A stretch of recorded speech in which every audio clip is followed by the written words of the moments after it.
I'm not sure I've ever been less motivated to make a video, not because of Cirque, though maybe it's related, not sure. I'm looking into pirate feed ad ops instead, dumping fake Java updates and foreign wives over your blurry, jerky, yet more up-to-date than mine feed. I'm looking into a coaching business. I'm looking into taking glossy pictures of handmade bicycles. I'm looking forward to wearing a suit and brokering deals. I should show you my PowerPoint skills. There was a bike race in Italy, but I forget what happened because someone deleted the only video that bothered to explain it. Can you enforce copyright selectively? Does the average viewer understand what I just said? Would a reasonable person think it sounds too much like Marvin Gaye's sheet music? This not actual legal advice brought to you by Avo.com. I'm told there was also a women's race in Italy. I'm told that in another page for the remedial textbook that every EdX Quickstep DS will receive between now and next month, that Bulls Dolmans used the threat of Lizzie Armistead to send Megan Guarnier up the road solo.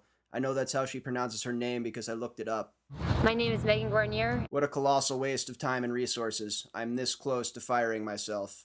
Fortunately, there was a crash at Molokat and Rensa 8 van Westerveld. We can sell crash footage, especially when it involves young women. Tight bodies tumbling, clad in spandex, legs flailing, mouths agape in terror, the opportunity for our overwhelmingly white, male, and middle-aged audience to feel superior and condescending, aka comment pay dirt.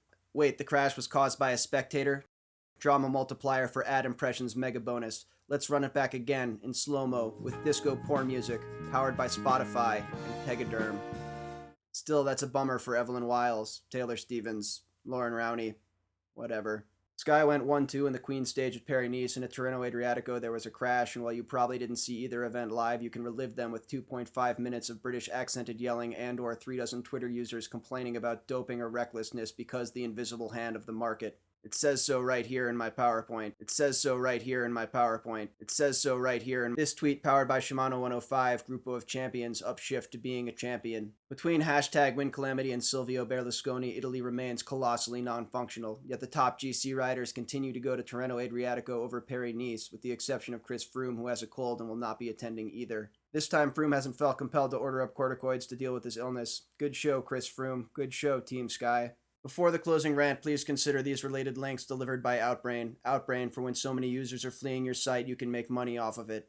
I retract my previous sarcasm directed at Chris Froome, as he's been one of the only people to speak openly about Cirque. Important report? Yes and no. My thoughts are that flagellants usually wear masks, but no one would understand that. Is there an irony in a report that was designed to expose the past being completely opaque in terms of testimony, or that no riders will comment on the record on the report itself, or that this lack of attribution paradoxically reinforces the fall in line with us or against us atmosphere that was so toxic under Hein Verbruggen? Was Verbruggen the actual genesis of this very same state of affairs during Lance Armstrong's heyday? Is this how the peloton ended up with 24 black kits when the grassroots community is producing anything but?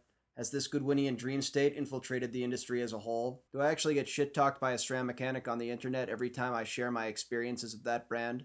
Do shop owners really get mad at consumers for seeking a good price? Can the invisible hand be applied selectively? What about the media? Is it possible to develop relationships with teams and riders while remaining sufficiently objective? Is it possible to receive criticism without becoming vindictive and petty? Is it reasonable to say the warm fuzzies of a legitimate broadcast should outweigh the immediate convenience and improved user experience of piracy? Is it hypocritical that fans demand a different approach from riders? Was this too confusing and unusual? Have I wasted your time?